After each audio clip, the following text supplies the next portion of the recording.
মোৰ ছাত্ৰ ছাত্ৰীসকল যেহেতুকে মেট্ৰিক পৰীক্ষা আহি আছে গতিকে মই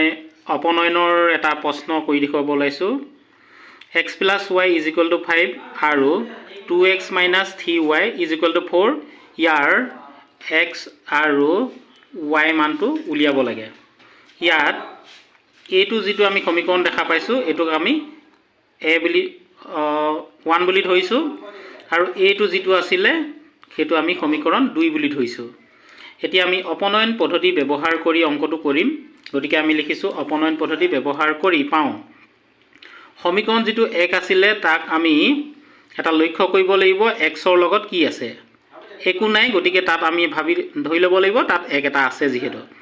তলত চাব লাগিব x ৰ লগত কি আছে আমাৰ 2 আছে গতিকে অপনয়ন পদ্ধতি অংকটো মূল আমি চাবলগীয়া মেইন পইণ্টটোৱে হ'ব x দুটা আমি সমান কৰিবলগীয়া হয় গতিকে আমি লক্ষ্য কৰিলো x ৰ লগত 2 আছে ওপৰত একো নাই 1 এটা আছে গতিকে আমি সমীকৰণ 1ক 2 দি পূৰণ কৰিব লাগিব গতিকে আমি এই সমীকৰণ 1ক 2 দি পূৰণ কৰিলো x ৰ লগত 2 পূৰণ কৰিলে 2x হ'ল প্লাস আছিল প্লাস হৈ গ'ল y টোৰ লগত আমি 2 পূৰণ কৰিলে 2x হৈ গ'ল সমান চিনৰ লগত আমি সমান চিন দিলো 5 ৰ লগত 2 পূৰণ কৰিলে 10 হৈ গ'ল এটো আমি ধৰি ললো সমীকৰণ 3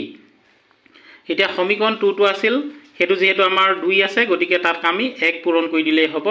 হেতু 2x ৰ লগত 1 পূৰণ কৰিলে 2x হৈ গ'ল হেতু 3y আছে একেই হ'ল বহি গ'ল সমান চিন বহি গ'ল 4 টো আছিল বহি গ'ল আমাৰ এই সমীকৰণটোক আমি ধৰি ললো 4 এতিয়া আমি চাব লাগিব অপনয়ন পদ্ধতিত আৰু এটা নিয়ম আছিল যেহেতু আমাৰ তলৰ সমীকৰণ 3 পৰা 4 টো আমি বিয়োগ কৰিব লাগিব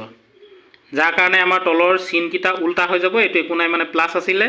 তাৰ অপোজিট হৈ গলে এটো মাইনাস হ'ব এটো মাইনাস আছিল তাৰ অপোজিট হৈ গলে এটো প্লাস হৈ যাব আৰু এটোত একো নাই মানে প্লাস আছিল হেতু আমাৰ অপোজিট মাইনাস হৈ যাব এতিয়া আমাৰ 3 পৰা 4 টো মাইনাস কৰিলে 10 ৰ পৰা 4 গলে থাকিব 6 এটো 2x আছিল এটো প্লাসৰ হৈ গল 2 3 এটো 5 হৈ গল 5x হ'ল সমান 6 এটো এটা প্লাসৰ এটো মাইনাসৰ গতিকে দুইটা কেনসেল গল নাইকিয়া হৈ গল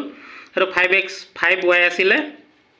y টো যেহেতু ইয়াৰ লগতে আছে মানে পূৰণ হৈ আছে কিপিনে গুছি গলে হৰণ হ'ব 6 টো ওপৰত থাকি গল 5 টো তললৈ গুছি গল আমি ইয়াৰ লগে লগে পাই গলো y মানটো 6/5 এতিয়া আমি উলিয়াব লাগিব y মানটো আমি পাই গলো গতিকে এতিয়া আমি উলিয়াব লাগে x ৰ মানটো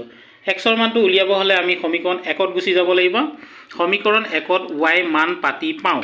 সমীকৰণ 1 টো আছিল x + y = 5 গতিকে আমি ইয়াত বহাইলো সমীকৰণ 1 x + y = 5 এতিয়া আমাৰ যেহেতুকে আমি y মানটো পাইছো y = 6/5 গতিকে আমি y মানটো আমি 6/5 পাতি দিলো সমান চিনৰ জায়গাত সমান চিন 5 টো বহি গল